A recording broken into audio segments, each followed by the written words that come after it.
नमस्कार, मी अशोक मिरगे आणि आपण ऐकत आहात मिरगेंची वात्रटिका आणि कविता। आज माझ्या या चॅनलवर मी एक चित्रकाव्य सादर करणार आहे। ज्या चित्रकाव्यामध्ये आपल्या मोबाईलच्या स्क्रीनवर एक चित्र दिसणार आहे। या चित्रामध्ये एक कुठला तरी ऊसाचा फड आहे, ऊसाची तोडणी चालू आहे आणि या ऊसाच्या फडामध्ये एक अत्यंत चिमुकलं लेकरू की ज्याचं आईच्या मांडीवर आईचं दूध पिण्याचं वय आहे, हे असं लेकरू एका ऊसाच्या मुळीसमोर बसलेलं आहे आणि त्याला एक छोटं ऊसाचं कांड सोलून देऊन आई ऊस तोडायला गेली आहे। हे चित्र पाहिल्याबरोबर आपल्या लक्षात येतं आणि म्हणून हे चित्र पाहून मी माझी कवी कल्पना मी त्या मुलाचे भाव या चित्रात टिपलेले आहेत। खरं तर 2014 पासून चित्रकाव्य मी चालू केलं, हे माझा अहंकार नाही, तर हे चित्रकाव्य कल्पनाच मी चालू केली आणि फेसबुकवर मग चित्र टाकून त्याला उद्देशून मी कविता करू लागलो, त्याच्यातले भाव टिपू लागलो आणि तेव्हापासून सगळीकडे हा चित्रकाव्य प्रकार चालू झाला। तोपर्यंत चित्रकाव्य माझ्या तरी कधी पाहण्यात आलं नव्हतं। तर हे चित्रकाव्य मी आज सादर करतोय। चित्रकाव्याचं नाव आहे गोड ऊसाचे कडू वास्तव। जाता जाता पदराने माझी नजर काढली, कांड सोलून ऊसाचं माझी समज काढली। जाता जाता पदराने माझी नजर काढली, कांड सोलून ऊसाचं माझी समज काढली। असं रोजच करून माझी माय ऊस तोडी, सांगा ऊसात आहे का तिच्या दुधातली गोडी।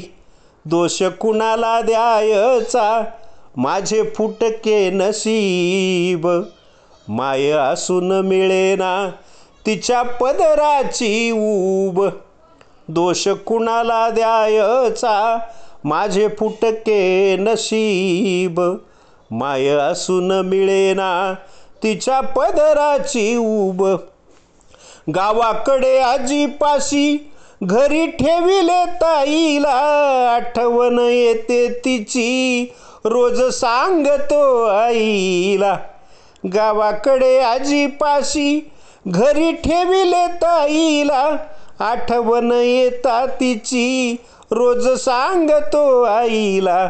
ताई सोबत मी माझ्या रोज किती खेळायचो, तिच्या मागून हट्टाने कधी शाळेत जायचो।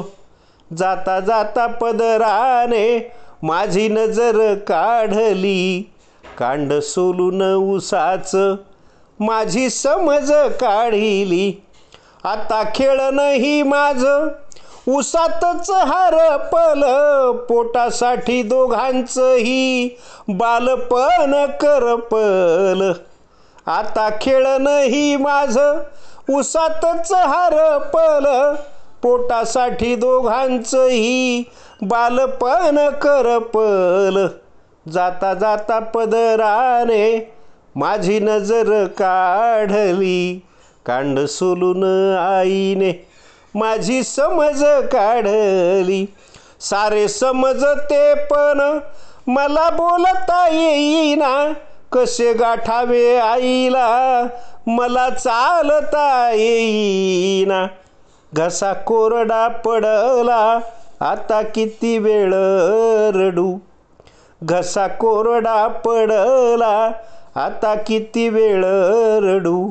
विरहात माऊलीच्या गोड ऊस झाला कडू, विरहात माऊलीच्या गोड ऊस झाला कडू।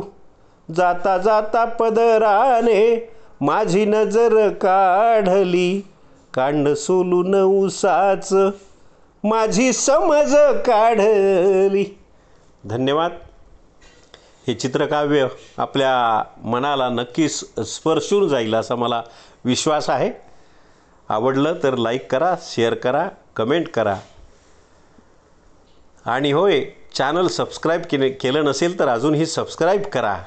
सर्वांना पुनश्च एकदा धन्यवाद देतो। नवीन वर्षाच्या सर्वांना शुभेच्छा देतो। नवीन इंग्रजी वर्षाच्या सर्वांना मी मराठीतून खूप खूप शुभेच्छा देतो आणि आपली रजा घेतो. धन्यवाद.